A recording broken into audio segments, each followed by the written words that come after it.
안녕하세요. 예, 보강을 다음 주 하려다가 오늘 토요일 날 빈다고 해서 오늘 우리가 해야 되겠습니다.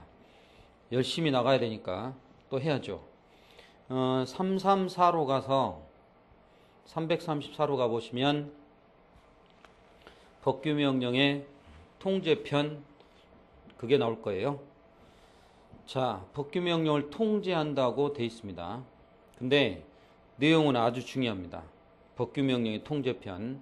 자, 행정입법 중 이 법규명령은 우리가 뭐라 했냐면 334 의회가 법을 만들어야 되는데 현대행정에서 행정부가 법을 만들게 되었다라고 했습니다. 근데 행정부가 법을 만드는데 자기 마음대로 위임도 받지 않고 위임받았는데 포괄임 해버리고, 그래서 행정입법을 만들었지만 그 위임의 한계랄지 일반 원리를 어긋나게 됩니다. 그러니까 본래 입법권을 갖고 있었던 입법부가 통제하게 되는 입법적 통제가 있고, 335처럼 재판부가 통제하는 그런 사법적 통제가 있게 됩니다. 이런 행정입법의 통제편을 이제 우리가 해봐야 돼요. 근데 어렵진 않습니다. 용어가 또 새로운데, 자, 행정입법의 통제를 봅니다. 그러면 먼저 입법부가 통제한다고 해서 이 입법적 통제가 있습니다. 그러면 법제정권을 갖고 있는 입법부가 애당초 자신의 권한에 근거하여 통제합니다. 그것을 직접적 통제다라고 하는 이 직접 통제가 있습니다. 다시 간접적 통제가 있습니다. 직접적 통제, 간접적 통제. 직접 통제는 만들어진 법규명령을 그 국회가 승인 또는 동의를 해주는 이러한 걸 말합니다. 간접적 통제는 그러한 정치적 압력, 그런 정치적 압력을 가하는 이러한 것을 그 간접적 통제라고 합니다. 직접 통제는 동의 또는 승인을 얻는, 간접 통제는 정치적 압력을 가하는 이러한 통제 방법, 이렇게 얘기하죠. 그러면 직접 통제는 각 나라마다 독일이 있고 영국이 있고 미국이 있습니다. 독일의 동의권 유보. 자, 거기 책 보시면 334에 글이 되어 있습니다. 외워야 됩니다. 그거. 동의권을 유보한다. 영국의 의회의 제출 절차. 의회에게 제출하는 의회의 제출 절차. 미국의 그 입법적인 거부. 이렇게 되어 있습니다. 근데 이런 서양식 독일, 영국, 미국식의 이러한 직접 통제를 우리나라에서는 일반적으로 인정되지는 않고 있습니다. 서양식의 동의권 유보 제출 절차의 법적 거부를 우리나라에서는 일반적으로 인정되지는 않고 있고, 단지 법률 대의 명령만, 이러한 법률 대의 명령은 법과 똑같은 법률 대의 명령이 있습니다. 이 법률 대의 명령, 대통령의 긴급명령, 비상시에 발령하는 긴급명령은 이것은 사후에 국회의 승인을 받게 하는, 사후에 국회 승인 받게 하는 그런 범위 내에서만 직접 통제를 하게 된다. 사후에 국회 승인을 받게 하는 그런 범위 내에서만 직접 통제를 하게 되죠. 이래서 이런 범위 내에서만 직접 통제를 하게 됩니다. 간접 통제는 정치적 압력을 가한다 해서 그 장관에 대한 해임 건의, 탄핵소추 의결, 그래서 해임 건의, 탄핵소추 이걸 하는 거 간접적 통제입니다. 이것만 기억하면 되겠죠. 근데 우리가 지금 뭐가 새로 들어왔냐면 거기 페이지 아래 334에 아래 까만 박스가 있습니다. 국회법 제98조 2에 국회법 98조의 그 2에 만들어진 법규명령을 국회의 상임위에다가 국회의 상임위원회에, 국회에 이제 그 행정부를 감시하는 상임위원회가 있습니다. 그 상임위에다가 제출하게 하는 상임위 제출 제도가 있게 됩니다. 그리고 상임위에서는 이것을 그 상임위에서는 그 위반 내용을 통보하고 그 처리 계획 등을 보고하게 됩니다. 그 위반 내용 통보 보고가 된다. 그래서 이거 두 개를 나눠보면 상임위 제출은 이것은 법규명령과 행정규칙 모두를 정리하면 이렇게 됩니다. 그러나 위반 내용 상임위에서 그 법령 잘못됐으니까 고쳐보라고 위반 내용을 통보하고 처리 계획을 보고하는 것은 법규명령만 되지 행정규칙은 제외됩니다. 이렇게 좀 세트로 기억해야 되겠는데 입법적 통제, 직접 통제, 간접 통제가 있습니다. 세 개 외워보세요. 동의권 유보, 제출 절차, 입법적 거부.